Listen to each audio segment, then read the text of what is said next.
I was brought up in the heart of the Devonshire countryside. I'm a family of 4 brothers living in a small country hamlet nestled in the woodlands in a valley near Dartmoor. The only luxuries we had in this little hamlet was 1 street light and 1 telephone box. And the only entertainment we ever had as children was the ice cream man appearing on a Saturday afternoon, and that was the highlight of our day when we spent our 10p pocket money a week on bubblegum. My father worked as a groundsman and a gardener in a country estate, and my mother just a good housewife. We have had many happy days as children, many adventures and laughs, and privilege really, because all my 4 brothers, we have all grown up together within a 4-year age gap, as one of them were twins, one set, and we all resided in one bedroom because our house was very small and my family quite poor.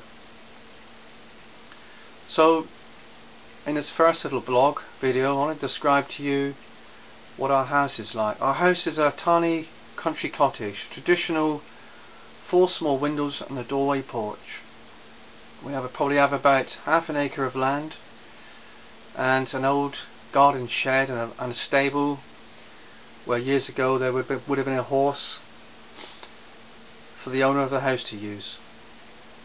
The house itself is probably 400 years old. Thick granite walls, 1 metre thick.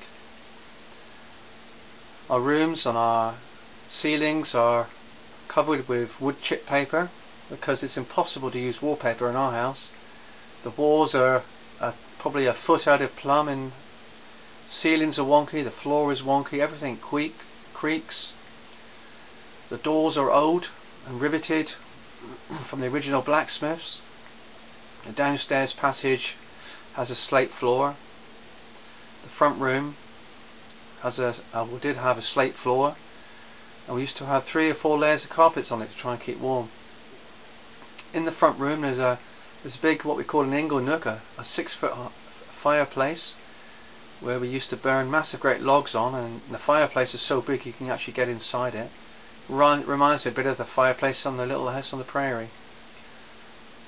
The kitchen, we had an old agar that regularly used to catch fire, and that was the only source of heating. We had no other source of heating in the house, no radiators. We had a paraffin heater. The washing machine, we had to carry out the water to it. We had no plumbing to that. Originally we had an outside loo, an Elson, and we used to sit outside there in a frosty morning, steam rising, and watch rats run across the concrete just in front of us. The back outhouse has a cob wall. That's just mud and stones built together, and inside the roof is the original roofing that the thatch used to be upon. The ceilings are plaster lath, and the walls likewise, and quite often you'd hear the mice running around, and bats and other creatures who managed to get between them. We used to bang the walls at night to try and stop them running around. And the house too is a host to many death watch beetles, which during the mating season regularly tap on the wood, and they've been here ever since I can remember. The windows, old pine that regularly leak water, and when there's a northwesterly gale the wind would whistle through the windows and the water would bubble up through. And during the cold frosty nights the inside of the windows would freeze over solid with frost, and we used to scrape our hands on our nails through the window to see outside in the morning. We've had many happy days, and the house is probably the nicest house in the hamlet and situated facing northwest. The windows are very small, but during the summertime the windows facing the direction they do, we get a lovely sunset.